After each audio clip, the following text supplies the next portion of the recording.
It turns out that there is a lot of quality scientific data out there that speaks to whether or not listening to particular sounds can enhance our cognition.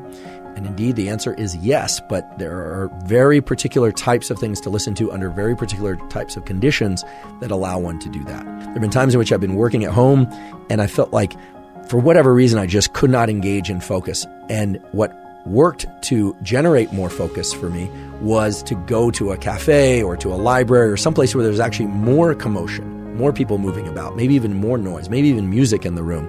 There is no hard and fast rule. If you look across the literature for studies that involve complete silence or white noise or binaural beats or music or classical music or rock and roll, you can find results to support any type of environment as being more beneficial. However, as we'll talk about in a moment, there are a few types of environments to really avoid and a few types of sounds that really can enhance the cognition and your ability to focus in your workspace environment across the board that really seem to work for all people. Really try and avoid work in loud, fan-filled or ventilation generating or heat generating environments because it really can cause damage to the auditory system long term. It can impair cognitive performance and overall increase fatigue. I think we've all experienced that when you're in a room and there's some ongoing background noise and all of a sudden it stops and you just feel this enormous relief.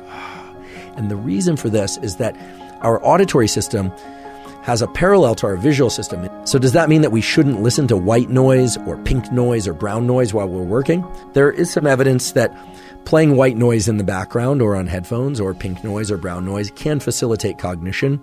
If your focus is waning and you're having a hard time engaging in work, you might put on some brown noise or white noise or pink noise and work that way for 45 minutes or so. Binaural beats, as the name suggests, are beats delivered to the two ears.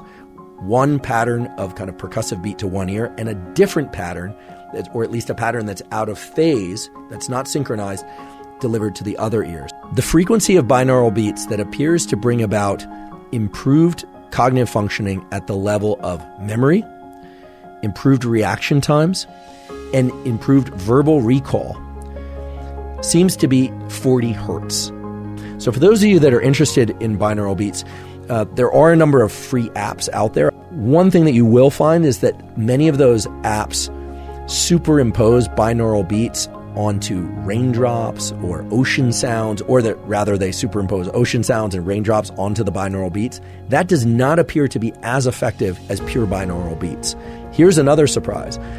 Many of the studies that I looked at didn't have people listening to binaural beats while they were doing the tasks, the memory task or the music learning, etc. They would do it beforehand for 30 minutes. There were instances in which people were listening to binaural beats during the task. But if you decide to employ binaural beats, I recommend this 40 hertz as a great place to start. I don't recommend doing it for all of your work bouts. You might try listening to binaural beats for about 30 minutes while doing something else, and then maybe eating lunch or something of that sort, or taking a walk, and then going into the work bout. The moment that you start listening to these binaural beats, the brain doesn't immediately switch into a particular pattern of oscillation or brain waves. It takes some time. Neural circuits, again, take time to engage. And so the way in which these binaural beats set a rhythm in the brain recruits dopamine release. That dopamine release leads to heightened levels of motivation and focus.